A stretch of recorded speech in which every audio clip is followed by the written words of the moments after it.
세미나 시작하겠습니다. 저는 정책연구원 프릴림 원장을 맡고 있는 이용정입니다.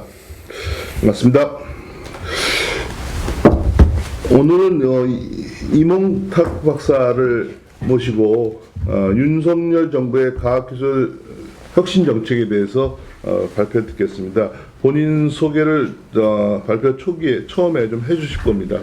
네, 그럼 바로 시작하겠습니다. 감사합니다. 예, 감사합니다. 이 프로그램에 초대해 주신 것에 대해서 먼저 감사를 드립니다. 제가 참 선배님들 이렇게 논의하시는 자리에 저도 뭐 나이가 어린 나이는 아니지만 이렇게 선배님들 모시고 이렇게 몇 학번이시죠? 저 학번은 84학번입니다. 84학번, 네, 네. 84학번이고 근데 이렇게 그 자리를 함께 하고 또 이런 얘기를 할 수 있는 기회를 주셔서 감사드리는 말씀 먼저 드리고요. 저는 이제 뭐 지금 잠깐 우리 이용준 교수님께서도 말씀하셨지만 경기도학교 80회고요. 서울대학교 학부는 미생물학과를 나왔습니다. 이과를 했고 그다음에 이제 환경대학원 앞선 논의 중에 뭐 여러 가지 말씀들을 하시긴 하셨는데 환경대학원에서 석사를 하고 실험을 해서 논문도 석사 논문을 실험을 해서 썼습니다. 소양원에서 이제 실험을 해서 쓰고 근데 이제 하다가 대학원 2학년 때 과학기술 정책 과목을 들었는데 환경 문제를 해결하려면 과학기술이 좀 필요하지 않느냐 그런 생각이 들어서 이제 과학기술 정책에 대한 공부를 하겠다 이렇게 생각을 하고 이렇게 수소문을 해서 영국의 이제 사이언스 폴리시 리서치 유닛이라고 그래가지고 과학 정책 연구소라고 한국말로 할 수 있는데 거기 가서 이제 소위 말하는 혁신학 이노베이션 스타디스를 아마 이제 처음 시작한 곳 중에 한 곳입니다. 그래서 거기서 가서 석사를 하고 하여튼 좀 이 컨설턴트 생활도 좀 하다가 IMF가 터져가지고 이제 한국에 좀 들어왔습니다. 들어와서 하다가 만체스터에 가서 박사 과정을 마치고 이렇게 쭉 활동을 했습니다. 저는 이제 민간에도 좀 있고 학교에도 좀 있고 그다음에 이제 아까 잠깐 말씀드렸지만 부산에 이제 비스텝이라고 지역 혁신단체, 그러니까 지방자치단체에서 처음으로 만든 지역 R&D 기관, 뭐 기획기관 그런 곳이었는데 거기서도 좀 있었고 그러면서 이제 부경대에 좀 있으면서 우리 이제 이용정 교수님도 뵙고 그랬습니다. 그래서 좀 뭐라 해야 되나 하여튼 네. 연구 분야도 조금 이제 문과학과를 이렇게 넘나드는 면도 있고요. 그다음에 이제 일한 직장도 민간과 학계를 좀 왔다 갔다 한 그런 경험을 가지고 있습니다. 기본적으로 저는 이제 뭐 학문적으로 얘기를 하자면 혁신학이라고 저는 보통 저 자신이 하는 걸 소개를 합니다. 혁신학은 아주 쉽게 말씀드리면 가치 있는 새로운 것, 이렇게 새롭게 가치를 만들어내는 것을 이렇게 연구하는 학문이고요. 경제학적인 배경이나 사회학적인 배경 그런 거를 좀 가지고 있고 지금 제가 있는 곳은 이제 서울대학교 자연대학의 과학학과라고 이렇게 이름이 되어 있는데 워낙에는 과학사 과학자랑 협동 과정이었어요. 한 20몇 년 하다가 제가 그러면서 선배님이라고 저 들었는데 김영식 교수님이라고 화학과에 이제 교수님이 계셨는데 그분이 처음 이제 하버드에 가서 역사로 학위를 또 하시고 그리고 이제 창문은 없어요. 예. 그걸 만드셨습니다. 만드셔서 이제 거기가 과학학과로 대학원 과학학과로 자리를 잡으면서 제가 이제 과학기술 정책 공부를 하는 그런 강의도 하고 연구도 하는 그런 일을 하고 있습니다. 제 소개는 뭐 이 정도로 하고 제가 이제 좀 오늘 이제 기회를 주셔서 말씀을 드리게 돼서 되게 기쁘게 생각하는데 제목을 이제 우리 이용정 교수님께서 원장님께서 윤석열 정부의 과학기술 정책 뭐 이렇게 주셨어요. 이렇게 주셨는데 제가 나중에 이제 뭐 그런 뭐랄까 첨언이랄까 그런 뭐 제안을 몇 가지 드리긴 할 텐데 우리나라가 이제 얘기 중에 말씀드리겠습니다만 과학기술 혁신 정책을 아마 세계에서 제일 잘하는 나라 중에 하나일 겁니다. 이렇게 많이 연구개발을 하는 나라도 없고 그 연구개발을 또 진심으로 하는 나라도 별로 없습니다. 그렇기 때문에 굉장히 잘하고 있고요. 근데 이제 앞으로 더 잘해야 되는 그런 맥락을 좀 제안을 좀 드릴까 합니다. 먼저 처음에 이제 그럼 왜 과학기술인가 그 얘기를 좀 말씀을 드려야 될 것 같은데 이건 저는 이걸 좀 쉽게 말씀드리는 걸 어떻게 할까 고민하다가 뉴스에 요즘 보면 젊은 친구들이 나와서 뉴스 안내하고 막 그러거든요. 그러면서 이제 본인들이 어떤 세대를 살았는지를 이렇게 판단을 하는 그런 농담들을 합니다. 오늘 며칠 전에 봤는데 이제 통일교 얘기가 나왔어요. 근데 이제 그 안에 아나운서들이나 이런 사람들이 다 젊은 친구들이었더니 서로 간에 통일별로 아세요? 모르는 거죠, 저를. 정부미를 아세요? 모르는 거죠. 다 이제 제가 봐도 뭐 80년대 이후에 태어난 분들인데 뭐 아는 척한다고 그러면서 이렇게 서로.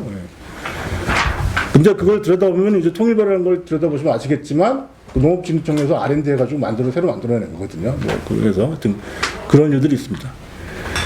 저희가 또 이제 그 저희 선배님들하고 저랑 또 만약에 구분을 하자면 저는 태어났을 때 전기가 있었습니다. 태어나는 순간부터. 아마 선배님들께서는 아마 살면서 전기를 겪어보신 분도 있을 거예요. 아마 그러니까 제가 드린 말씀은 과학기술이라는 거는 생활에 그러니까 그 없는데 확 생기는 것들 그런 것들이 분명히 있는 겁니다. 전혀 겪어보지 않았는데 생기는 것들. 제 아이가 이제 그 지금 이제 고3인데 초창기에 저기 핸드폰을 사줬어요.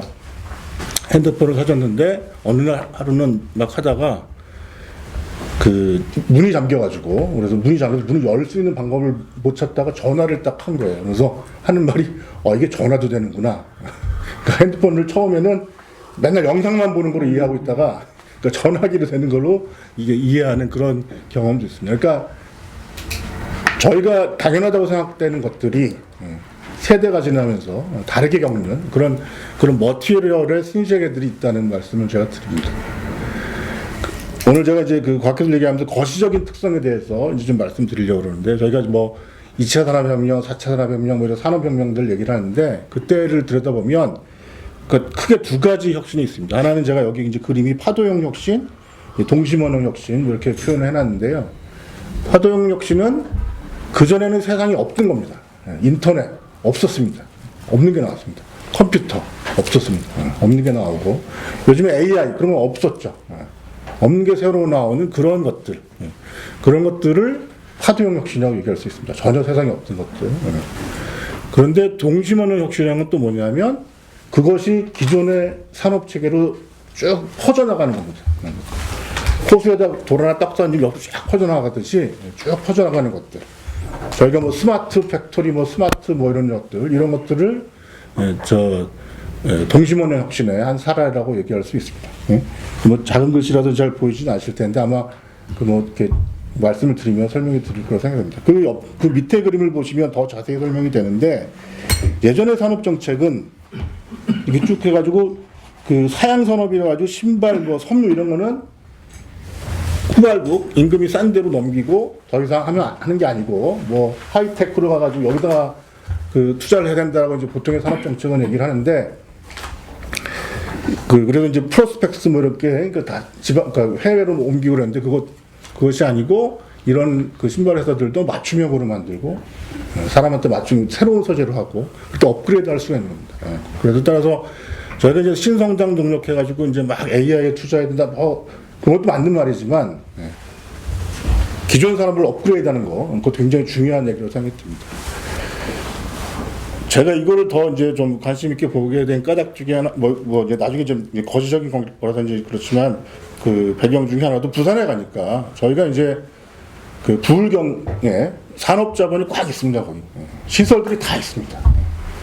웬만한 것들은 다 깔려 있습니다.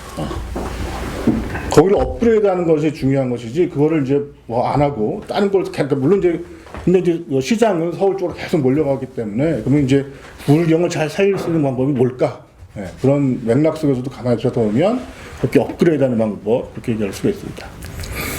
근데 이제 재밌는 게 보면, 이 파도가 밀려오고, 동심원이 했었을 때, 이게 그냥, 그 물결이 그냥 밀려오면 다 밀려온 대로 제대로 이렇게 넘어오는 것이 아니고, 당겨주는 힘이 있어야 됩니다. 그 넘겨줘야 됩니다. 사실 저희 이제 우리 선배님 다 계시지만 저희 그 박정희 대통령 이후의 산업화의 시대를 들여다보면 한국의 입장에서는 파도형이었지만 전 세계 입장에서는 동심원형이었습니다. 이미 있는 것들 가져오는 거였거든요. 그러니까 한국은 처음이기 때문에 다 파도형이었지만 저희는 그 동심원형이었고 그때 기업들이 열심히 당겨왔습니다. 그때는 그냥 가만히 있어서 넘어온 게 아니죠. 그 기업들이 열심히 당겨오면서 가서 뭐 저희 장인어른도 이제 포천에 1세대신데 일본 가가지고 이렇게 막 술 먹으면서도 막 뭐 하여튼 뭐 엄청나게 이제 그 밤새워서 하고 뭐 이런 그러니까 땡겨오는 노력들을 다 하셨기 때문에 한국의 기업들이 성공을 할 수도 있는 거고요. 그런 기업의 역할이 굉장히 컸다는 부분. 그러니까 기업이 그냥 가만히 있어서 한 것이 아니고 그런 땡겨오는 일을 했기 때문에 가능했다는 부분이 말씀드리고요. 최근에는 이제 디지털이 되면서 그 시민들이 그런 역할을 할 수도 있습니다. 여러분들이 다 지금 그러니까 제가 한 가지 이제 그 뭐 우리 문재인 정부에 대해서 되게 이제 비판적 시각을 가지고 계시지만 문재인 정부 중에 하나가 잘한 게 뭐냐면 박근혜 정부 때 만들어 놓은 창조경제혁신센터를 없애지 않는 거. 계속해서 할 수 있게 한 거. 왜냐하면 밑에서부터 일반인들도 그런 혁신 활동을 할 수 있도록 해준 그걸 쫙 퍼져 있거든요. 그런 부분. 그러니까 시민들도 디지털 세대가 되면서 프로슈머니 뭐 이런 얘기 많이 들어보셨을 거예요. 스스로 혁신할 수 있는 것들이 많이 생겼습니다. 이제 데이터 중심 사회 뭐 이런 얘기 아마 많이 들어보셨을 텐데요. 그러니까 여러분들이 주문한 것들 아니면 병원 기록들 뭐 이런 걸 쭉 가지고서 여러분들한테 맞춤형으로 그 서비스 해준다 그런 얘기는 나오지 않습니까? 그런 걸 들여다보면 개인들이 엄청나게 이제 활동할 수 있다는 얘기가 나오고 뭐 가장 아주 이게 또 극명하게 드러낸 그 예가 저희가 코로나를 겪으면서 백신 없이도 마스크 쓰고 뭐 그 거리 두기 하고 이러면서 코로나를 극복을 해냈습니다. 개인들이 그만큼 예전보다 훨씬 더 많은 역량을 가지게 된 거죠. 그 부분에서 그 디지털 시대가 등장을 하면 시민들이 이렇게 땡겨주는 역할을 할 수 있느냐 없느냐. 그게 아마 또 우리 경쟁력에도 굉장히 큰 영향을 주지 않을까 생각이 듭니다. 특히 서비스 쪽은 그런 게 탁 들어요. 제조업이나 서비스 쪽은 그게 확실히 드러나는 경우입니다. 그래서 그런 맥락에서 처음에 이제 저희가 보통 얘기할 때 과학기술 정책할 때 연구자들이 중요하죠. 그래서 지금 연구자들 투자를 많이 하고 있고, 그 다음에 기업이 중요하고, 그다음 최근에는 소비자나 개인들이 중요하다는 말씀을 드릴 수가 있습니다. 그게 좀 그런 타도형 혁신, 동심원의 혁신을 좀 말씀드리고요. 근데 제가 이제 생각할 때는 제가 뭐 초창기 여기 제일 앞에 써놨지만 과학기술 혁신 정책이 추구하는 바는 결국은 한 국가의 내지는 그 사회의 체질을 변화시키는 거거든요. 왜냐하면 과학에서 계속해서 끊임없이 변화를 합니다. 그러면 그거에 맞춰서 내지는 그걸 땡겨올 수 있는 힘을 줘야 되는 겁니다. 그러니까 변하지 않으면 안 되는 거죠. 계속해서 변할 수밖에 없는 것이고 그게 하여튼 그 변화를 이제 저희 산업화 세대 때 확 이끌었던 것인데 그러면 우리의 체질이 무엇이냐 했었을 때 두 가지 정도를 얘기할 수 있는데 첫 번째는 우리는 대외 의존도가 굉장히 높습니다. 수출 뭐 여기 보시면 이게 2019년도 나오는 데이터입니다만 수출이 한 60% 이상이고 수입이 한 30% 이상 해가지고 독일도 비슷합니다. 독일도 그 대외 의존도가 굉장히 높은 나라입니다. 근데 독일은 유로피안 연합에 이렇게 있으면서 자기들이 투자용으로 이렇게 여기에 투자해서 거기서 땡겨오는 그런 거래가 잡히는 반면에 우리는 이제 그렇지는 않죠. 그거보다는 좀 취약해서 그래서 한편에서 보면 굉장히 취약한 경제 구조를 가지고 있다. 라고 이해할 수도 있지만 또 다른 한편에서 보면 우리의 경제 무대가 그만큼 넓다는 얘기입니다. 잘 살 수 있다는 얘기입니다. 그 한 가지 체질을 말씀드리고요. 두 번째 그림은 뭐냐면 왼쪽에 있는 그림은 정부의 R&D 투자입니다. 저희가 높습니다. 파이낸셜 크라이시스가 지나서 딴 나라 미국이나 뭐 유럽이나 이런 데 다 줄였지만 저희는 여전히 높게 하고 있습니다. 그다음 오른쪽 그림이 뭐냐면은 오른쪽 그림은 X축은 비즈니스 R&D 비즈니스가 투자하는 R&D고 Y축은 정부가 지원하는 비즈니스 R&D. 우리나라가 또 월등히 높습니다. 아주 독보적입니다. 저희는 정부에서도 그러니까 비즈니스 쪽에서도 R&D 투자를 많이 하고 있고 정부도 R&D 투자에 지원을 많이 해주고 있습니다. 비즈니스 쪽에서. 그러니까 아주 독보적으로 많이 하고 있습니다. 저희는. 이거는 거의 뭐 세계 1위 수준이죠. 우리는 다시 말씀드리면 학습하는 국가입니다. 굉장히 학습하는 것에 굉장히 익숙한, 그러니까 저희가 이제 유교문화 전통이고 그렇기 때문에 배우는 거에 대해서 되게 뭐라 해야 되나 하여튼 사회적인 가치를 이제 부여를 하고 있는데 구조적으로, 그러니까 한국의 제도적으로도 그거를 지금 수행을 하고 있습니다. 그러니까 이거를 어떻게 잘 풀어내느냐, 이제 그게 이제 한 가지 숙제라고 할 수 있고요.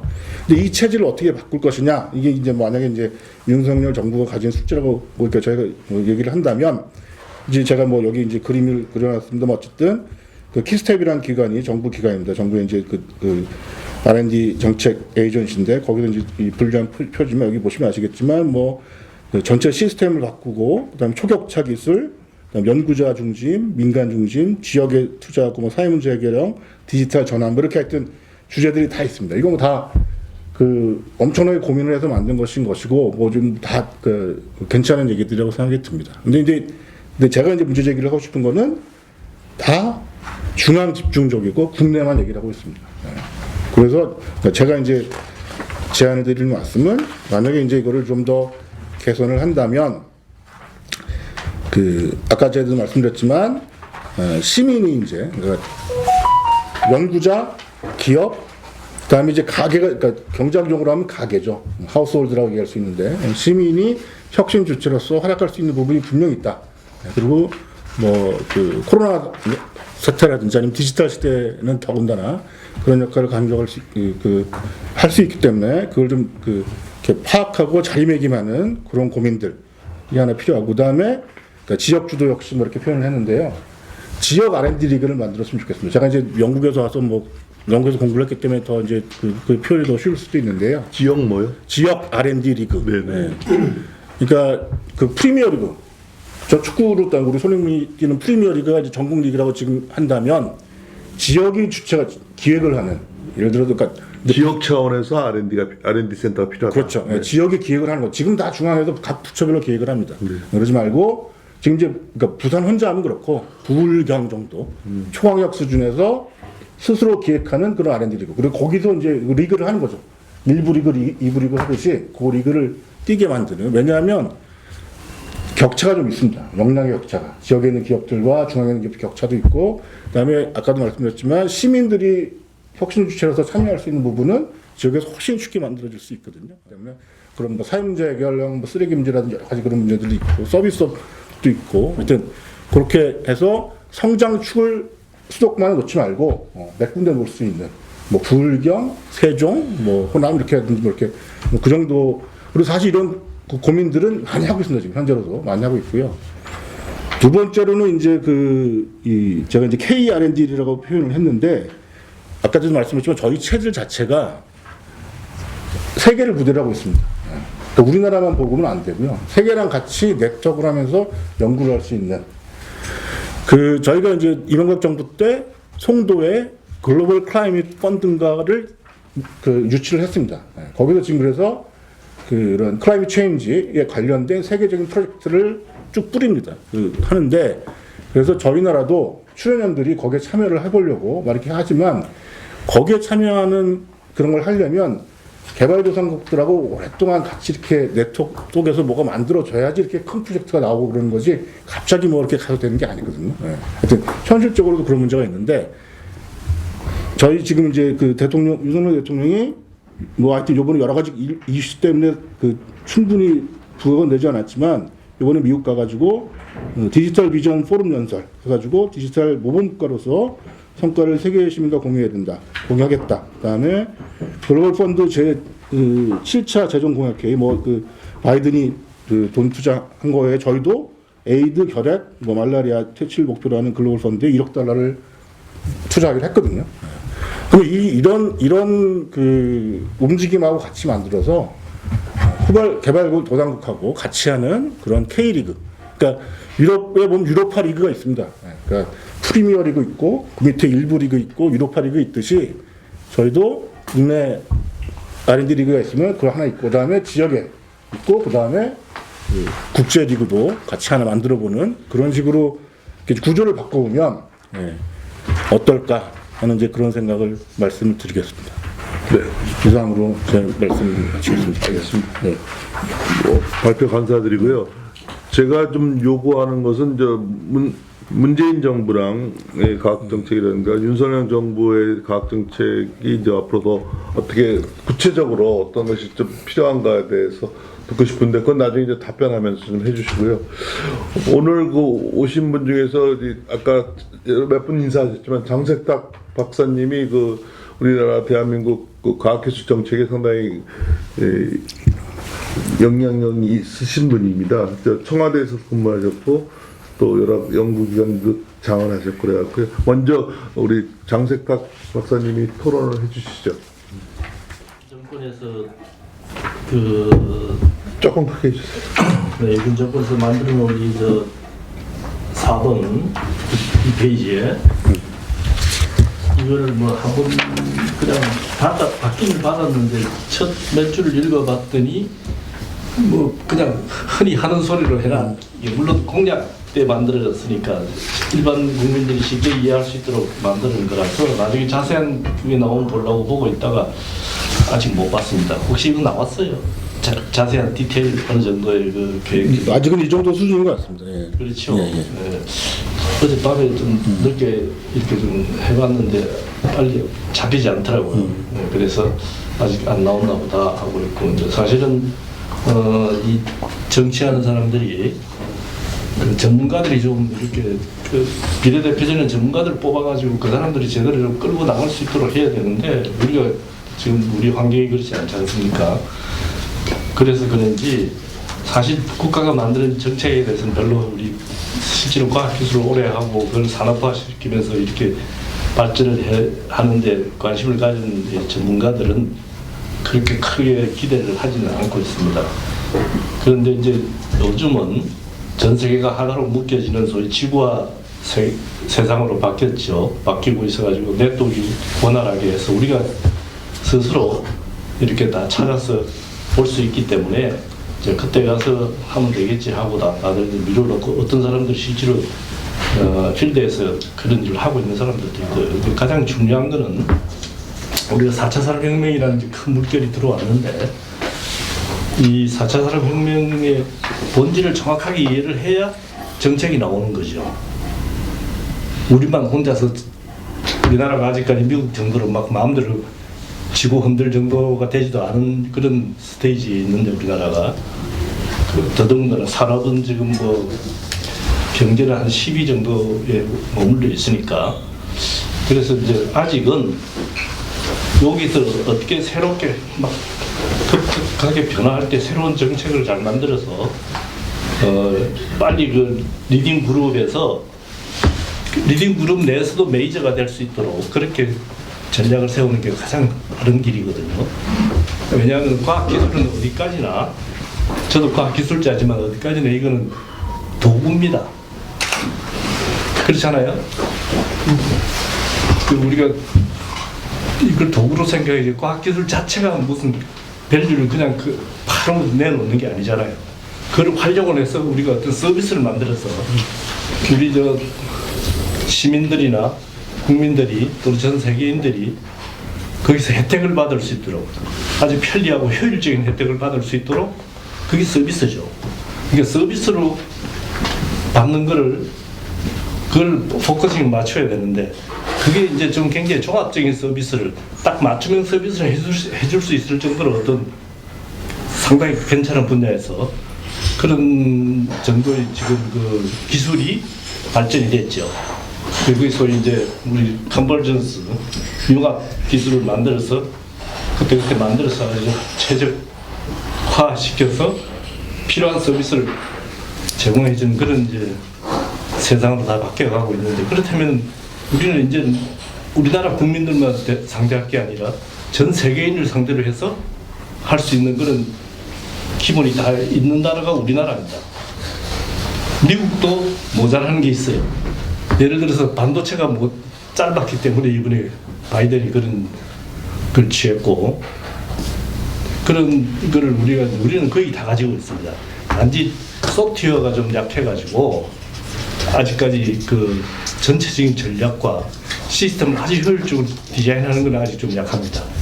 근데 이 소프트웨어도 어디까지나 우리가 잘 생각해 보시면 지금 소프트웨어 하는 분들이 소프트웨어가 모든 걸 다 먹어치운다 이런 얘기를 다 하는데 그 참 착각들을 하고 있어요.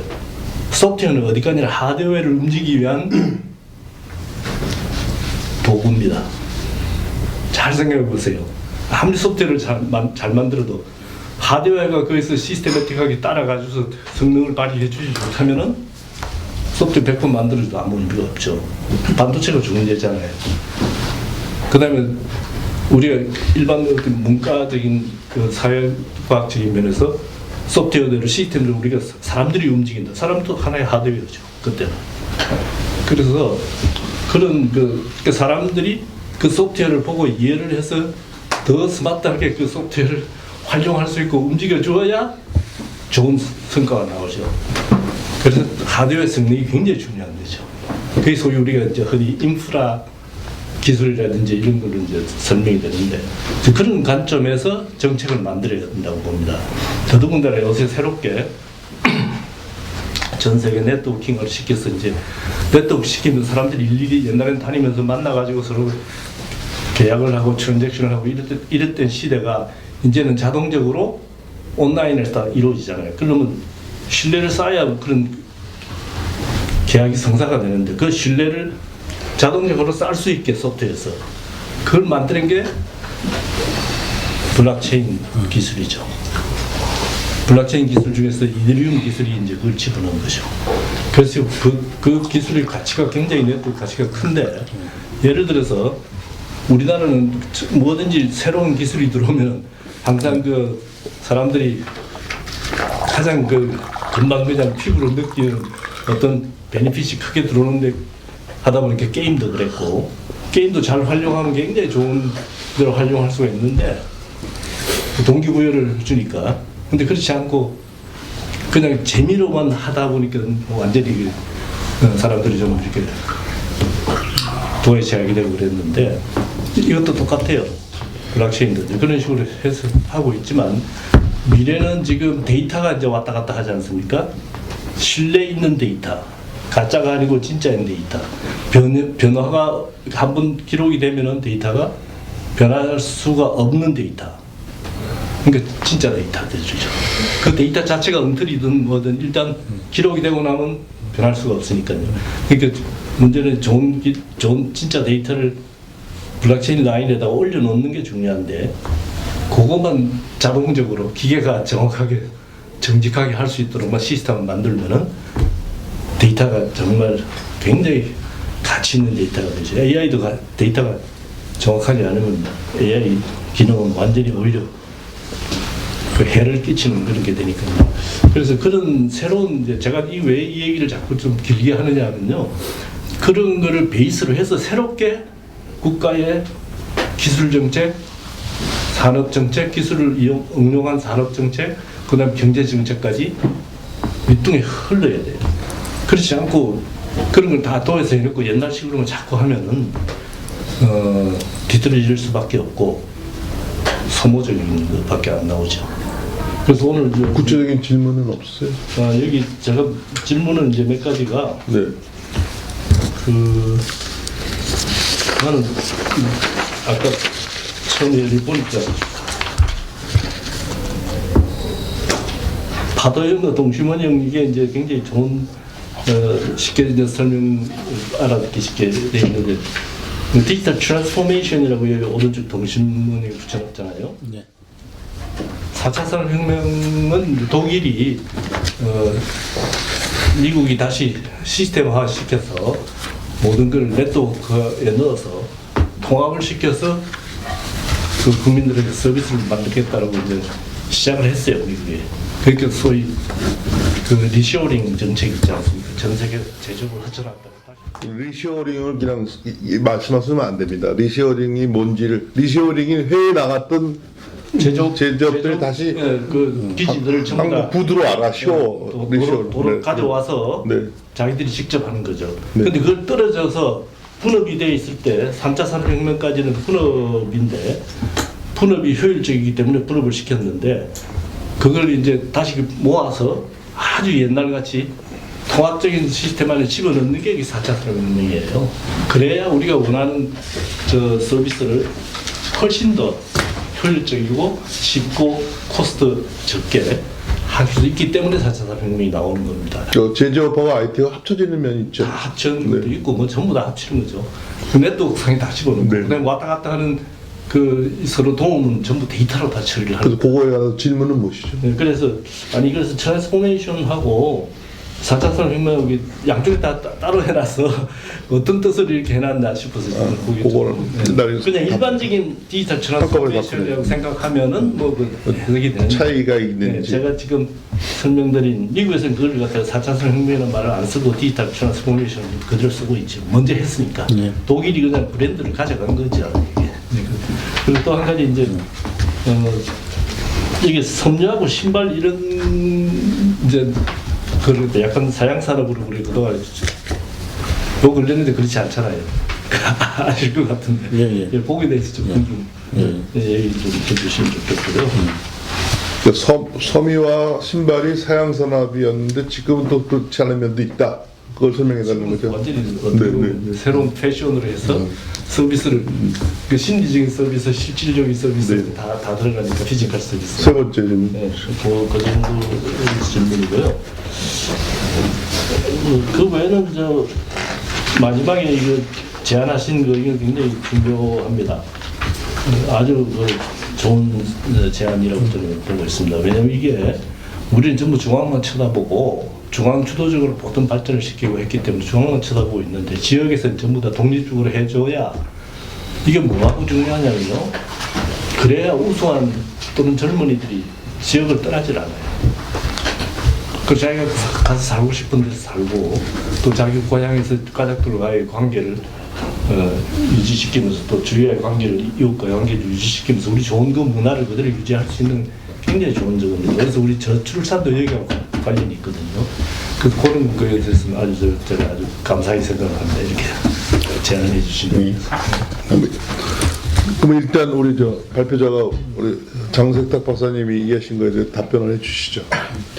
아주 뭐 날카로운 지적을 해주셔서 감사드립니다. 제가 이제 굳이 여기 4차 산업혁명하고 디지털 트랜스포메이션을 따로 놓은 까닭은 그러니까 지금 이제 그 교수님께서 말씀하신 박사님께서 말씀하신 부분이 아주 정확하십니다. 결국은 데이터, 그러니까 저는 이제 그 4차 산업혁명을 더 정확한 용어로 말하자면 데이터피케이션이라고 불러주는 게 더 정확한 용어라고 생각이 듭니다. 왜냐하면 다 3차든 4차든 다 디지털 테크놀로지거든요. 둘 다 디지털 테크놀로지만 그래도 4차를 구분을 하려면 데이터피케이션, 데이터 드라이븐 소사이티, 데이터가 중심이 되는 그런 것들이 왜 그렇냐면 그 사이언스 패러다임도 데이터 드라이븐 사이언스 패러다임이 나왔습니다. 그러니까 이 데이터만 가지고 패턴을 찾아내는 겁니다. 예전에는 샘플링을 해서 패턴을 찾아냈다면 데이터 쫙 까는 거기로 패턴을 찾아내는 거죠. 그러니까 방법론이 아주 다른 거죠. 그렇기 때문에 데이터 사이언스라는 전공도 생겼더라고요. 그렇죠. 생기고 원래는 그 저 천문학 이런 분들 하시던 분들의 방법론이었는데 그게 이제 훨씬 더 사람들이 많이 쓸 수 있게 된 거죠. 그래서 그 부분은 근데 이제 제가 굳이 이렇게 디지털 트랜스포메이션을 강조하려다 보니까 아마 그렇게 했던 것 일반 같습니다. 용어로 쓰신 거죠. 그렇죠. 트랜스포메이션과 제4차 산업에서 트랜스포메이션을 강조하다 보니까 그만 쓴 거다. 왜냐하면 보통 사람들이 다 그냥 그 AI 만들어야 된다 뭐 이렇게 얘기하는데 그게 아니고 실제로 이게 영향을 주려면 동심원형으로 쭉 다 퍼져 아까 말씀드린 대로 온라인에 오프라고 다 연결이 되고 통합적으로 이렇게 다 돼야 되는 거기 때문에 그 말을 좀 더 강조하려다 보니까 그렇게 된 거 정확하게 지적을 해주셨고요. 그러면 그러니까 사양산업이 더 이상 아니에요. 옛날의 산업정책은 이게 사양산업이니까 섬유나 신발은 임금이 싼 딴 후발국으로 보내야 된다는 게 산업정책이었다면 지금의 산업정책은 그러면 안 돼요. 지금은 이것도 얼마든지 업그레이드가 돼서 새로운 기술로 아까 동심원의 혁신을 통해서 업그레이드가 돼가지고 그 신산업이 될 수 있고 새로운 부가가치를 창출할 수 있고 그건 아주 정확하게 그러니까 거기서 이제 디지털 트랜스포메이션이라든지 아니면 패션이라든지 이런 것들이 부가가치를 만들어질 수 있는 것이죠. 그러니까 지적하신 대로 지역에서도 미래가 있는 거죠. 꼭 서울에 되는 것이 아니고 지역에 이미 그런 자산을 가지신 분들이 그걸 업그레이드하는 것이 그러니까 그 숙제가 거기 있다는 얘기를 말씀드리려고 했었습니다. 지금 사실은 이 지역이나 또는 외부에 가서도 내가 거기서 살면서 여기 참여를 할 수가 있어요. 메타버스가 나오기 때문에. 네. 그래서 그게 굉장히 잘 활용을 빨리 할 수 있도록 정책을 만들면서 끌고 나가야죠. 그러니까 이제 우리 선배님 말씀 내 조금 제가 또 메타버스를 잘 모르니까 메타버스의 의미랄까 좀 설명을 해주시죠.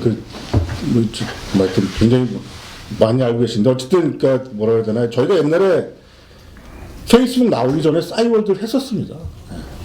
저희가 다 먼저 했었습니다. 그러니까 이거는 저희가 어쨌든 저희 선배님들이 다 이거 하자 해가지고 인프라 막 해가지고 그러니까 그 싸이월드, 사이버 세상이라는 말들, 사이버라는 말, 그러니까 이 온라인 세계 말고 이런 세계가 존재할 수 있고 그런 세계를 만들어냈었죠. 만들어냈는데 시장이 작고 그다음에 더 이제 아까 말했지만 소프트웨어적인 그런 측면에도 잘 되었다라면 저희가 페이스북을 만들었겠죠. 그런 거를. 근데 영어도 쓰고 뭐 이렇게 되는 뭐 그런 장애물들이 있습니다만, 근데 이제 제가 드리는 말씀은 지금 이제 그 지적하신 대로 그 세계에 저희가 가고 있습니다. 지금 먼저 가고 있습니다. 그래서 아마도 그런 되게 이제 그 가능성이 많이 있지 않을까. 그러니까 뭐 예를 들어서 지금 오징어 게임 이런 얘기도 나오지만 그게 단순히 그냥 한 번 예전에 뭐 일본의 문화에 세계가 관심을 가져서 했듯이 한국 문화에 세계를 그게 아니고 좀 더 본질적으로 차이가 있는 것들이 나오고 그리고 말씀하신 대로 기술이 뒷받침되는 그런 디지털 세계가 뒷받침되는 그런 그 작품들이 계속해서 나오지 않을까 그런 생각을 가지고 있습니다. 근데 이제 말씀하신 대로 그걸 잘해야죠. 네. 좀 나 뭐 질문할 거 있으면 하시고요. 오늘 오신 분들이 되게 인문사회학 하신 분이 많습니다. 그래서 나중에 인문사회학 하신 분들의 질문을 받고 여기 두 분 공학하신 분 질문을 또 의견을 듣겠습니다. 우리 유일기 박사님 자기 소개 간단하게 하고 하시죠. 그 부원장을 맡고 있는 유일기입니다. 저는 방송 미디어를 갖다 전공했고 한 30여 년 그쪽에서 일을 해왔습니다. 그래서 이제 특히 그 제가 관심 있는 분야는 뉴미디어 쪽이고 뉴미디어는 기술과 밀접한 관계가 있기 때문에 이번에 제가 그 인수위에서도 좀 일을 했습니다. 근데 이제 그 질문은 좀 간단한 것부터 할게요. 여기 아까 파이낸셜 여기 크라이시스 했는데 이게 대처 능력이 강하다는 뜻이죠. 이 페이지 여기 그 한국인 그 R&D를 줄였는데 저희는 계속해서 그렇군요. 저는 저희가 2008년 편집하고 할 때 이거 처음에 발표지를 들어가고 지금 할 때는 동시에 뜨지가 않습니다. 그래서 발표하는 것은 용어 같은 걸 정확하게 발음해 주십시오. 네, 알았습니다. 그리고 이제 좀 약간 또 쉬운 질문인데 지금 4차 산업혁명 말씀했잖아요. 근데 이게 외국에서도 이제 국제적으로 통용되는 보편적인 개념입니까? 뭐 하여튼 뭐 세계 경제 포럼인가요? 거기서 이제 박수하는 그 양반이 이제 4.0 얘기를 해서 그런데 그러니까 저희가 4차 산업혁명이라는 워딩은 저희가 많이 쓰고요.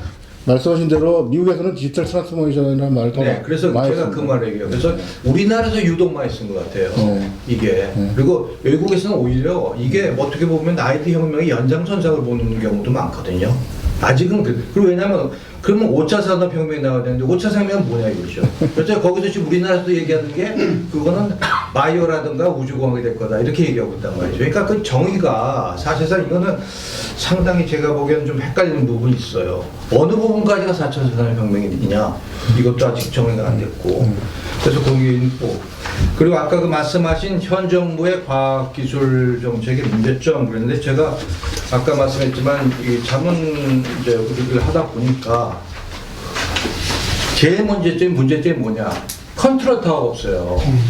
이게 아주 결정적인 문제점입니다. 우리나라에. 그러니까 많이 벌려놨는데 컨트롤 타워가 없다. 그렇기 때문에 선택과 집중 전략이 이제 부족한 거예요. 왜냐하면 모든 걸 잘할 수는 없거든요. AI 잘하지, 뭐 빅데이터 다 잘하는 건 아닙니다. 지금 미국만 해도 AI에 엄청난 투자를 하고 있다고요. 이건 국가적인 아주 컨트롤 타워까지 만들어 갖고 미국은 지금 진행하고 있습니다. 그래서 이제 이런 부분이 상당히 전략적으로 지금 생각해야 되는데 그 부분이 부족한 것 같고요. 또 하나는 뭐냐면 이게 과학기술 분야뿐만이 아니고 인문학하고 결합을 해야 됩니다. 인문학하고 결합을 해야지 또 보다 더 심도 있는 게 결과가 나오는 게 4차 산업이에요. 그냥 단순하게 기술만 뭐 연구했다고 되는 게 아니고 정말 인간의 본성, 인간이 뭘 원하는지 어떤 행동 방식을 갖고 있는지 이거에 대해서 하려면 인문에 대한 깊은 통찰이 필요하거든요. 그래서 고등학교도 문과 이과를 필요 없이 요즘은 그래서 인문 뭐 디지털 과학부 이런 식으로 많이 저 카이스트 같은 데서 이제 변하고 있는 거고요. 그래 그렇게 되고 또 하나가 뭐냐면 이 수학이라던가 기초과학 분야에 대한 교육이 정말 필요하다. 그래서 이걸 갖다가 인재를 갖다 양성해야지 이 과학기술 이걸 갖다가 우리가 아까 얘기하는 새로운 파도가 됐던 동시모이 됐던 대처를 하고 계속 후속된 결과가 나오는 거지. 인재 양성에 대한 지금 사실 청사진이 이번 정부의 과학 기술 정책에서 별로 안 보인다는 거죠. 그래서 제가 지적한 그 두 개입니다. 컨트롤 타워하고 그 다음에 그 인재 양성, 과학기술 인재 양성이 아직 청사진이 없다. 블루프린트. 네. 현장에서 직접 경험을 하셨기 때문에 느끼신 거라 그건 뭐 되게 피부로 이렇게 아마 실감을 하셨는 거로 이해가 되는데요. 저희가 이제 그 아까 이제 뭐 이렇게 굉장히 많이 하는 R&D를 굉장히 많이 하는 나라고 투자를 많이 하는 나라고 비즈니스에서도 투자를 많이 하는 나라입니다. 그래서 근데 여기에 저가 공급 중심으로 저희가 사실 움직였습니다. 공급 중심으로 움직여서 선택과 집중이라는 마인드셋이 있긴 있습니다. 그러니까 그거 안 하면 좀 탈취를 좀 제대로 하고 있는 거라는 이런 생각이 좀 들긴 하는데요. 그러니까 저는 이제 시장이 굉장히 발달을 했다고 생각이 들고요. 시장이 특히 뭐 대기업 이런 데서 삼성이 그 R&D 하는 게 뭐 웬만한 뭐 그보다 엄청 많이 합니다. 그러니까 그런 부분에서는 그러니까 이거를 스크리닝한 그러니까 허라이즌 스캐닝 기능 그래서 쭉 해가지고 어디가 뜨는지에 대한 기능을 저희가 그 부분이 사실 좀 약간 부족합니다. 또 그런 용어할 때는 그러니까 허라이즌 스캐닝은 뭐냐면 뭐가 잘 나갈 건지 호라이즌 스캐닝이 네. 무슨 뜻이에요? 그러니까 허라이즌을 쭉 보는 거죠. 네. 지금 어디가 뭐 잘 나올 건지를 쭉 살펴보는 그런 그 기능을 잘 해야 되는데 저희가 이게 부처별로 다 이렇게 프로그래먼티드 되다 보니까 그거를 해주는 게 각자 다 합니다. 각자 다 해가지고 그러면 보면 서로 베끼고 있어요. 서로 베끼고 있어요. 그러니까 그런 문제가 있어서 제가 사실 그래서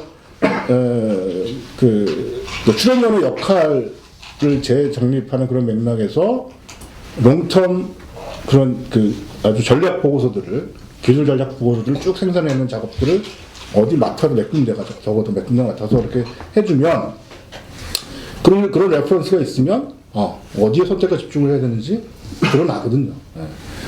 그 펑션이 지금 사실 좀 조금 부족한 부분이 있습니다. 그거는 좀 해야 되는 부분이 있고요. 근데 이제 저기서 이제 또 아까 인력 문제랑 인문학과 연계 부분을 말씀하셨는데 그게 이제 그래서 수요 쪽 얘기를 좀 해야 되는 것 같습니다.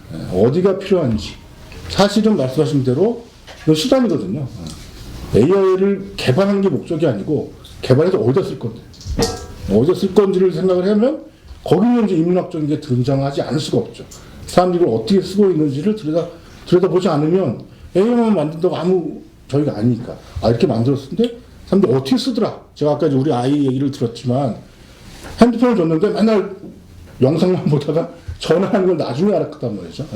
사람이 쓰는 패턴이 다릅니다. 그러니까 그거에 대한 분석이 들어가려면 마케팅이 들어가려면 사람이 어떻게 사는지 봐야 되는 거니까 그런 것들이 다 이제 인문학하고 녹아 들어가는 것이고 그러면 이제 이 공급 중심적으로 그 사고가 젖어 있는 분들도 R&D를 이렇게 하면 안 되겠다.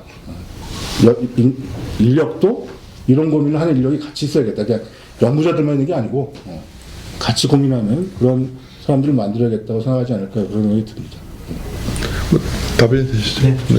우리 송 선배님 뭐 말씀하시겠어요?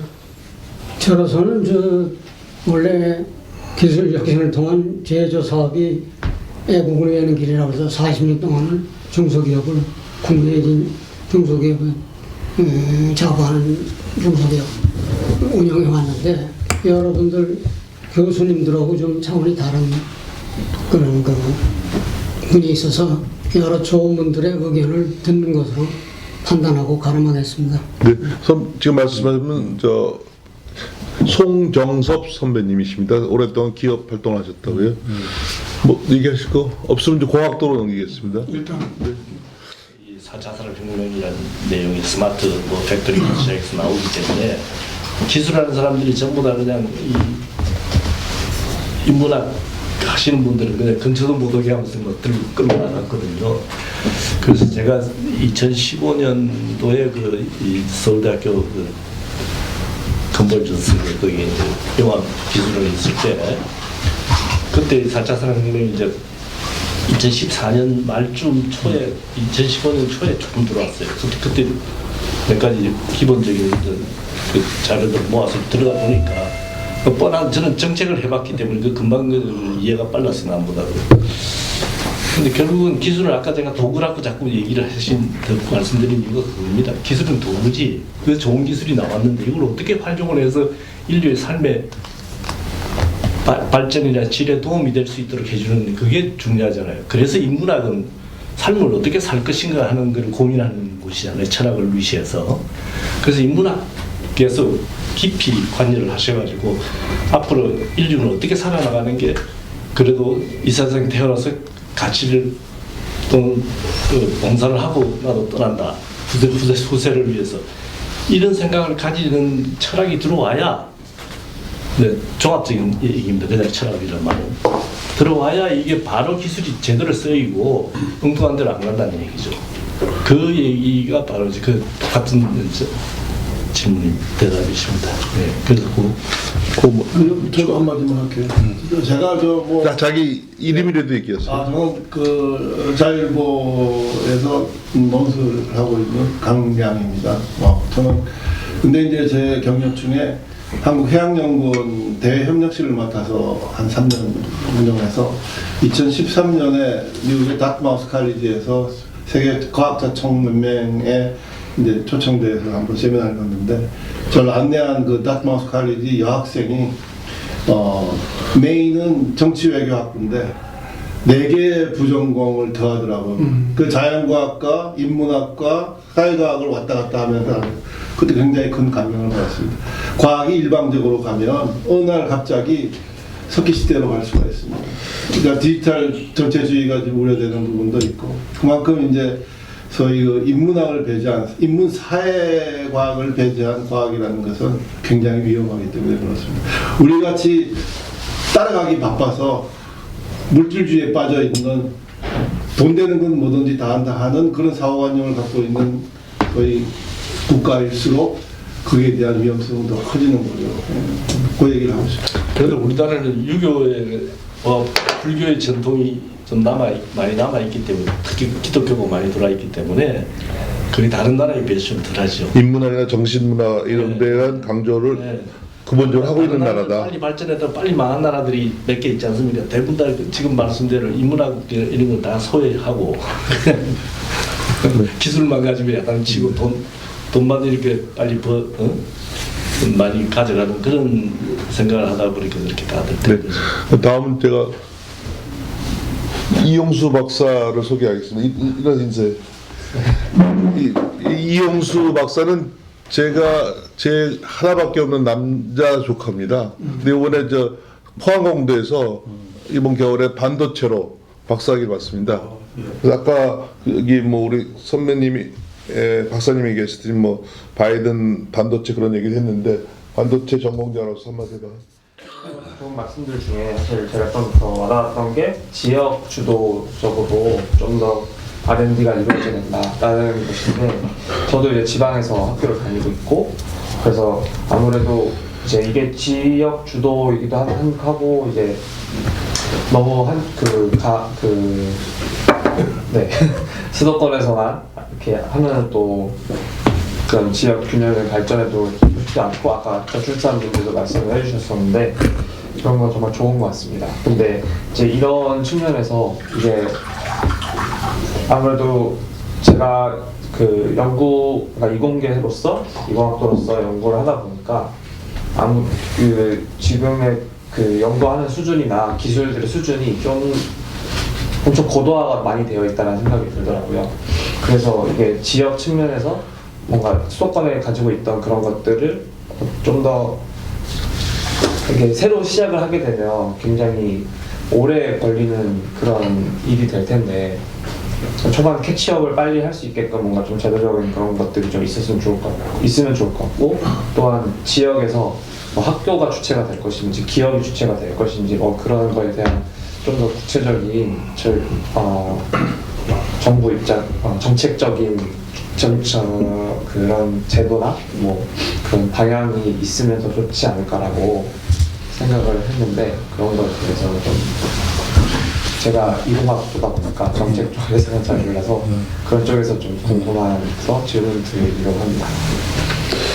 한 가지 더, 그 반도체에 대해서 지금 중국하고 미국 사이에서 우리나라가 고생을 하고 있는데, 어떤 사람이 그러더라고요. 지금 미국의 요구를 중국에서만 그 뭐랄까 중국으로부터 피해를 받았겠지만 앞으로 10년을 내다보면 지금 미국 손을 듣는 게 낫다라고 생각한다는데, 반도체 전공자로서 어떻게 생각해요? 여러 가지 좀 다 따져봐야 되긴 하겠는데, 일단 그런 큰 소비 시장 측면에서 중국이라는 게 엄청 메리트가 크지만, 반도체 연구를 함에 있어서 보면 이제 삼성이나 하이닉스 쪽 지인들 얘기를 들어보고 뭐 뉴스도 많이 찾아보면 미국이랑 절대 이렇게 떨어져서 할 수가 없는 구조거든요. 왜냐하면 이제 뭐 인적 자원도 굉장히 중요하고 그런 지금까지 쌓아둔 노하우도 중요한데, 그것들이 전부 다 지금 미국 장비들로 이루어지기 때문에 그래서 미국 장비를 사용하지 않으면 안 되는 것도 있고, 이제 그 미국의 그런 반도체 쪽에서 그 설계하는 그런 소프트웨어 쪽에서도 굉장히 큰 파워를 가지고 있어서, 이제 저희가 메모리 쪽에서는 엄청 강점 가지고 있지만 그 비메모리 측면에서도 미국이 선도하고 있고, 그러니까 기술적인 측면이나 뭐 그런 거에서 미국의 그걸 좀 둘 중 하나 선택하라고 하면 이제 그걸 무시할 수 없을 것 같습니다. 제 생각에는. 알겠습니다. 아까 질문한 거하고 좀 이용수 박사가 얘기한 거 답변을 해주세요. 예. 그 지역 주도 혁신 가버넌스 뭐 이런 고민을 말씀해 주셨는데요. 그리고 이제 그 격차도 있으니까. 근데 이 지역 주도 혁신 얘기는 제가 뭐 오늘 처음 하는 얘기는 아니고요.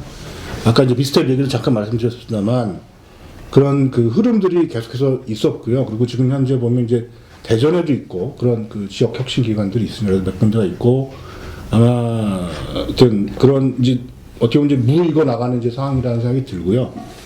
그 가버넌스 문제는 그 저희가 이제 어쨌든 부울경 같은 경우는 이제 초광역 지자체라는 실험을 지금 하고 있습니다. 그런 그 그러니까 광역 지자체 하나가 아니고 몇 개가 모여서 하는 작업들을 하고, 거기서의 기획들을 예를 들어 교통이라든지 이런 하여튼 큰 인프라에 대한 기획들을 하거든요. 그런 것처럼 이런 이 과학기술 인프라에 관한 내지는 연구에 대한 인프라 그런 기획도 분명히 할 수 있을 거라고 생각이 듭니다. 그래서 근데 이제 중요한 거는 그러니까 이제 포항에 계셨으니까 거기는 이제 포항에 적절한 그 전략과 적절한 R&D 액티비티를 선정을 해야죠. 그거는 이제 숙제입니다. 그건 뭐 누가 선정해 줄 수 있는 문제는 아니고 지역 사람들이 모여가지고 선정해 주는 그런 프레임워크들은 다 있습니다. 유럽도 보면 이제 그 지역별로 이런 격차들이 있어서 그걸 해소하기 위해서 그 스마트 스페셜라이제이션 플랜, 그러니까 스트래티지 해가지고 뭐 3S 해가지고 이렇게 기획들이 다 있거든요. 그래서 그런 걸 참고를 하면 뭐 그런 안은 낼 수 있는데, 어쨌든 그 가버넌스 레벨은 총학력 수준에서 아마 그 수행이 되지 않을까, 그런 생각을 가지고 있습니다. 1980년대 그 일본 기요대학에 유학해가지고 일본 정치를 공부했습니다. 그래서 저는 성함은 이정용입니다. 이정용. 들려야 되니까. 그래서 명지대학에 있다가 이제 정년 퇴직했는데요. 저는 이제 과학 분야에 대해서는 완전 문외한입니다. 그래서 뭐 구체적으로 과학 정책이라든가 이런 게 대해서 제가 뭐 그 질문 드릴 건 없고, 두 가지만 질문 드리겠는데, 여기 그 두 번째 페이지에 한국에 체질해가지고 이제 우리 R&D 투자하는 거에 대해서 이제 이렇게 도표를 이렇게 제시를 하셨는데, 아까 말씀하셨던 이제 우리가 가장 높다 이렇게 말씀하셨는데, 그 높다는 게 그 우리나라 전 세계 그 GDP 비율로 가지고 높은 거지 절대 X는 아니겠죠. 그건 아니죠. 제가 좀 그게 좀 의심스러워. 절대 X는 그렇게 높을 일은 없을 것 같아가지고. 비중으로. 두 번째 질문은 첫 번째 게 이 듣는 사람들이 이 도표 이 자료를 동시에 못 보니까 뭐 제목이 뭐라고요? 그 제목을 정확하게 얘기하고 얘기하죠. 한국의 체질 그 학습 국가 나왔을 때 다시요? 잘 안 들려. 한국의 체질 학습 국가라는 중간쯤에 있는 그 도표를 네, 알겠습니다. 가지고 이제 지금 제가 질문 드렸습니다. 그 다음에 그러면 이제 두 번째 질문은 뭐냐면은 그 예를 들면 이제 반도체 문제가 그 미중을 중심으로 해서 이제 상당히 이제 그 첨예하게 국제 정치 문제화 돼 있고 우리도 이제 거기에 대해서 상당히 심각하게 이제 이 생각을 하고 있는데 그 윤석열 대통령이 이제 취임하고 나서 임기 기간 중에 그 반도체 그 전문가 15만 명을 양성하겠다 그렇게 얘기를 했는데 지금 현재 우리 저기 이제 반도체 전문가도 있지만은 지금 우리나라의 그 대학 교육의 현실에서 그 몇 년 동안에 그 15만 명이라는 그 엄청난 인재를 그 양성할 수 있는 그 기반이 되어 있습니까? 뭐 저 전문가 계시니까 더 잘 아시겠지만, 그러니까 그 인력이라는 게 뭐 예를 들자면 이렇게 뭐 빵 찍어서 이렇게 팍 찍어서 이렇게 반드시 이렇게 되는 건 아니고, 그러니까 그 연관 분야 사람들이거든요. 다 연관 분야이기 때문에 예를 들어 아까 이제 학부는 머티리얼 사이언스를 했다 그러니까 그런 거죠. 머티리얼 사이언스 한 친구들도 오고 수학한 사람도 가고 물리학한 사람도 가고 그 사람들 그러니까 이제 문제를 리서치 퀘스천을 반도체에 관한 문제를 풀도록 하겠다는 얘기죠. 네, 그런데 그거를 여태까지 잘 못하는 것 같아요. 전 사실 그 좀 제가 이제 아직 충분히 들여다보지 않아서 제가 정확하게 말씀드리지 못하겠지만 저는 사실 이렇게 막 이게 삼성이 이렇게 만약에 문제가 이렇게 심각했다면 가만히 있었지 않았을 텐데 다 그 입도 선명해서 그런 것인가 하여튼 좀 약간은 의구심은 있긴 있습니다. 그런데 여기서 15만 명은 뭐 하여튼 그런 숫자를 말하는 거는 반도체 고기만을 얘기한다고 생각하지는 않고요. 그 전반적인 분야를 다 커버한다고 하는데 다만 이제 문제가 되는 건 그건 있습니다. 대학들이 신규 교원을 임용하는데 굉장히 어렵습니다. 그런 문제들은 공대 교수님들이 많이 말씀하세요. 신규 교원 일을 그러니까 특히 이제 저 이제 서울대에 있으면 서울대 얘기를 들어보면 하여튼 새로운 교원을 임용을 하려면 그러니까 교육부 뭐 허가도 받아야 되고 복잡한 절차들이 있어서 그리고 이제 대학이 예를 들자면 시장이 이쪽으로 옮겨가면 이렇게 좀 이렇게 유연하게 움직일 수가 있으면 좋을 텐데 못 움직이죠. 과들이 꽉 이렇게 다 이렇게 바운드가 있기 때문에 자기 교원을 안 주려고 그러죠. 일종의 이기주의네. 아까 뭐 하여튼 그 뭐라 해야 되나 하여튼 자기 거를 이렇게 커버하는 거죠. 뭐 어떻게 보면 길게 보면 뭐 그것도 의미가 있을 수 있지만 유연하게 대응하는 부분은 조금 어려운 부분이 있습니다. 다만 그러니까 그것 때문에 오히려 수요 쪽에서 거기 졸업하신 분들을 어떻게 쓰는 그 메커니즘을 더 이렇게 개발하는 게 효과적이지 않을까 생각합니다. 그 자리에 불러주세요. 이상한 목사님하고 사모님 오셨습니다. 한 말씀 뭐 해주시죠. 뭐 네. 짧게 말씀드리면은 저는 여기 사직동에서 태어나서 전라도로 피난을 가서 전주 고등학교를 졸업했습니다. 대학은 서울대학 동학과대학을 했고 그런데 미식축구를 하면서 부르심이 있어서 기도각 생애를 통해서 목사가 됐습니다. 전혀 목사가 될 사람이 아닌데 근데 전라도에서 목사가 됐다 해가지고 교회에서도 빨갱이 목사라고 그러더라고요. 그래서 제가 그랬죠.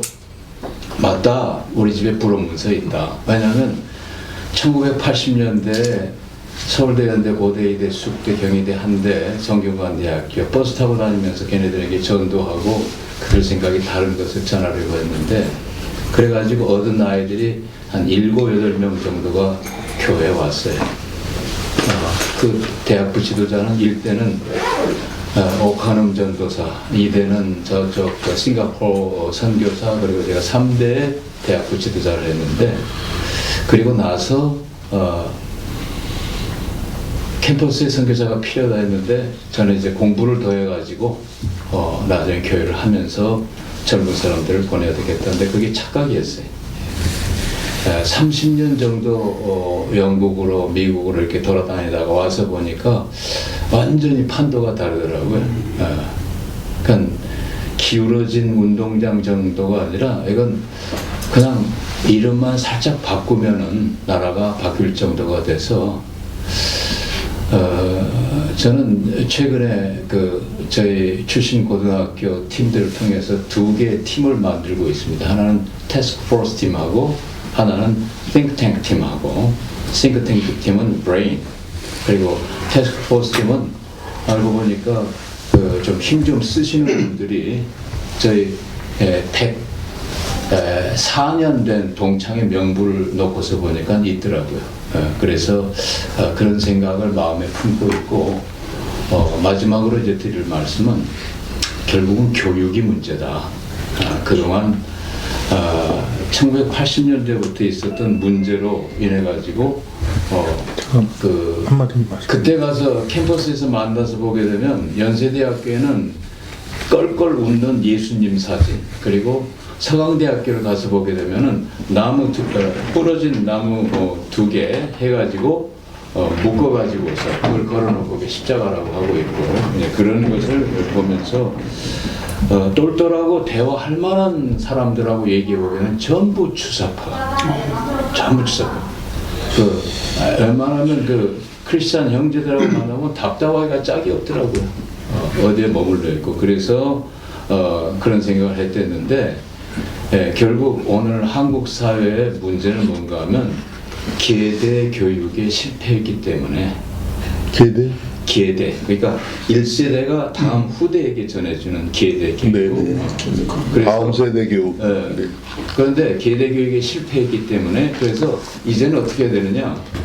혹시 성경을 보시는 분이 계시면 신명기 6장에 보게 되면 모세가 모압 평지에다가 1세대는 다 죽었습니다. 하나님을 원망하고 2세대가 남아 있는데 2세대의 아이들, 출애굽 2세대, 1세대는 싹 죽었어요. 누구만 남았냐? 모세 할아버지, 여호수아 삼촌, 갈렙 삼촌. 이 세 사람이 있어서 소위 말하는 격대 교육을 하는 겁니다. 격대 교육은 1세대가 2세대가 아니라 1세대가 제3세대에게 교육하는 겁니다. 지금 깨어있는 분들은, 연세 드신 분들, 저희 고등학교 선배들만 하더라도 다리를 삐쩍삐쩍하고 다니면서 태극기 들고 이거 들고 다니는 그런 분들밖에 없어요. 그래서 달가스 그룬트비히가 덴마크를 일으켰대. 임마누엘 칸트와 그리고 요한 피테가 독일을 일으켰듯이 그들이 전부 강조한 것이 교육이었습니다. 그래서 저는 앞으로 캠퍼스를 다니면서 전 세계 2만 개 대학이 있고, 북미주에 캐나다에 5천 개, 그리고 미국에 7천 개 대학이 있고, 한국에는 408개 대학이 있습니다. 수원에서 천안까지 사이에 35개의 대학이 있습니다. 그래서 대학마다 다니면서 사람 찾는 일들을 하려고 생각하고 있고, 그리고 제가 우리 이홍종 교수님을 고교연합을 통해서 만나 뵙게 됐습니다만, 와서 보니까 거기서도 보니까 전라도 하더라고요. 진짜 우파는 전라도에 있습니다. 그리고 솔직히 얘기하기는 저희 동창들 모여가지고 하는 카톡방에 가서 보게 되면은 요건 좀 지워주십시오. 이승만 대통령이 얘기를 했더니 이자 대신에 개자를 쓰더라고요. 그리고 욕을 하더라고요. 그리고 중국 대통령 박정희 대통령에 대해서 쓰니까 무슨 일본 이름으로 해가지고 하리마오팍인가 뭔가 해가지고 그런 이름을 써가지고 비하하고 그래서 끝으로 여기 경복궁역 4번 출구에 나가게 되면 300집이라는 집이 있습니다. 그 콩나물 국밥으로 유명한데 어느 날 박정희 대통령이 전주에 출장을 가서 300집 가서 콩나물 국밥을 한번 배달해 와라 그러니까 그 할머니가 욕쟁이 할머니였나 봐요. 지들이 와서 처먹을 일이지 뭘 배달을 하라고 하느냐. 그래서 이제 박정희 대통령이 수행원들하고 같이 갔다고 하지 않습니까? 했더니 생긴 것은 대통령같이 생긴 놈이 잘 처먹네. 이제 유튜브를 제가 이홍종 교수님한테 보내드리겠습니다. 얼마 전 시간에. 그런데 하여튼 역사에 저기 많지만 저는 결론적으로 생각하기를 한 해를 위해서는 농사를 짓고 10년을 위해서는 나무를 심고 100년을 위해서는 사람을 키워라. 이 운동장 한다고 해가지고 운동장 기울어진 운동장 저는 안 바꿔진다고 생각합니다. 이제는 뭐 해야 되느냐? 100년을 내다보면서 적어도 한 40년 정도 피눈물 흘리면서 교육을 해야 그때야 비로소 이 판도가 바뀌지 않겠는가. 아니면 쿠데타하거나. 감사합니다. 오늘 네. 마지막으로 우리 발표자 한 말씀 해주시겠습니다. 일어나서 해주시죠. 아, 예. 문재인 정부의 뭐 각종 정책의 문제랄까 뭐 이런 것도 잠깐 이렇게 질문을 하셨기 때문에 말씀을 드리면은 저는 아까 말씀드렸지만 환경대학원 나왔습니다. 그래서 환경 문제에 대해서 굉장히 관심이 많고, 근데 이제 탈원전 문제가 이렇게 탈원전에 대한 그런 일들이 문재인 정부에서 잘못한 것은 합리적인 토론을 못 하겠습니다. 사실은 그런 기회들을 결국엔 그래서 공론화 과정을 통해서 그게 어떻게 보면 다시 자리를 잡았다고 생각이 드는데, 그 부분에서 굉장히 그러니까 좀 저희가 진도하고 나가야 되는데, 아까 인문학 말씀도 하셨지만 합리적인 고민, 과학적인 고민, 합리적인 토론 이런 것들에 대해서는 굉장히 부족하지 않았나 그런 생각이 들고요. 왜냐하면 과학기술은 이제 오늘 뭐 제가 잠깐 말씀 안 드렸습니다만 이제 GMO 같은 이슈도 있습니다. 유전자 변형 생물체. 제가 이제 한국 대표로 해서 이제 회의에도 국제회의도 계속 참여를 하고 그러는데, 그런 문제들에 대해서 저희가 어떻게 입장을 취할 것인지 그런 것들도 굉장히 중요한 이슈거든요. 그런 맥락에서는 인문학이나 그런 부분에 대해서 충분히 저희들이 얘기를 해야 될 필요가 있고, 아마 그런 일들을 윤석열 정부나 이쪽에서 앞으로 계속 저희들 숙제로 해야 될 일이 아닐까, 그런 생각을 말씀 주셔서 감사합니다. 감사합니다. 주제가 윤석열 정부의 과학기술 혁신 정책이지 않습니까? 저는 믿는 이유가 하나가 있습니다. 잠깐만요. 지방방송. 다른 정책은 아직 자세히 보지도 못했지만 딱 하나만 갖고도 대단하게 새로운 국가를 만들겠다 하는 걸 의지가 무엇에서 보였냐면 디지털 플랫폼 정부로 가겠다.